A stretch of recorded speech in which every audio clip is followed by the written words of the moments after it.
Hey guys, what's up? It's McNeil from Louison Automotive and welcome to another video.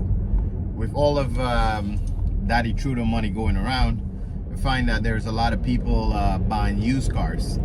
Not only from the dealers, but there's a lot of activity in the private market. A lot of people are upgrading the cars, they're selling it privately, or they are buying privately. So I just want to give you 3 tips you should practice, both for the buyer and the seller, to be safe out there and not to get scammed, or to make sure you're doing the right thing.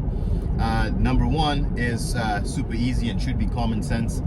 You should always try to go with somebody, even if you are the buyer or the seller. Meet in a public place. It's not wise to have somebody come to your home or go to the other person's home. I know in some cases it's not possible because the car that you're buying maybe doesn't have insurance on it, or it's not plated, or it's maybe doesn't run as great. So you'd have to meet at somebody's house, or you'd have to have the person come to your house, and that's the exception. But you should always at least go with somebody. So don't go by yourself, or don't show the car by yourself. So always have a buddy system when you about to view the used car. The second thing might be one that you are not aware of, but in Ontario it is required to have a used vehicle package. Now there's a lot of marketing, and because of buying cars from the dealer, everybody knows about Carfax. There's a lot of marketing around the Carfax and the car proof. When you buy privately, I don't recommend the Carfax yet.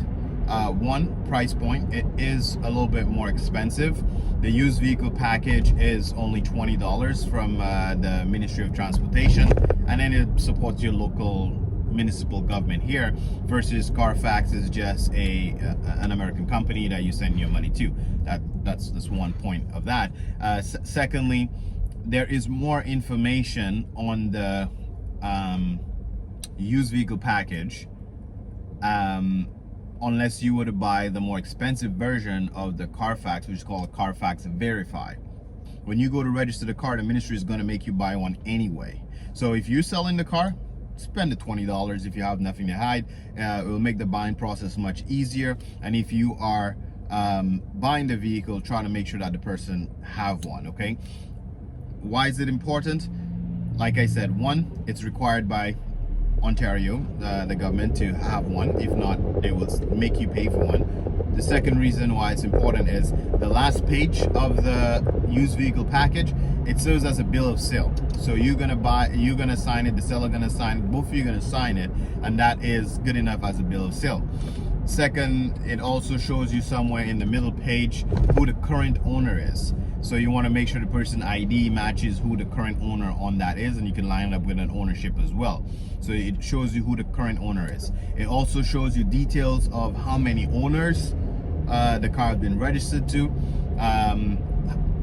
what dates they sold it, so you can see how long they kept the car for, so that can give you an idea of how many owners and how long they kept it for. It also shows you lien records. Is there any active liens on the car, or there's no liens on the vehicle? The front page of the used vehicle package, most of them give you a wholesale and a retail price on the car suggested. So at least you know that you're not, paying too much, or you're not underselling your car or overselling your car. It'll help both of you. So it gives you a little bit of an idea what the value of the car is, and it gives you a lot of information to make a good choice. Okay, and number 3, the last thing that you need to do is, after you see the car in a public place, after you go through the used vehicle package, the last thing is still get the car professionally inspected. And why I say professionally inspected, even if you were to bring a buddy with you that knows about cars, it's still wise to get a professional shop to look at it. They're only going to charge you about an hour, so that could cost anywhere from $80 to maybe $150 for the inspection. But it's worth it because they can run a scanner through it. They can just double check the car and make sure it's okay. If the seller have nothing to hide, they'll be open to it, right? If he doesn't want you to take it to get it inspected, he most likely is hiding something, right? So it's just all to kind of test the mindset. If you ask the guy to take it to a shop and he's hesitant, that doesn't look good. That's the red flag to me. If he allows you to inspect it, no problem. Take it to a shop, have it inspected, and it's just a second opinion. Now, the only point I want to make on getting inspected, I mean, it is an important step, but it doesn't mean because you inspect it, you're going to find every single thing that's wrong with it.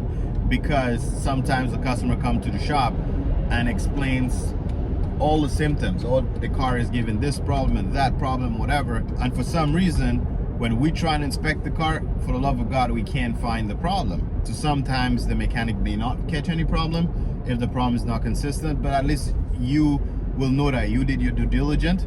And if something goes wrong, you wouldn't wonder and say, well, I shoulda, coulda, shoulda, woulda, you know, inspected, okay?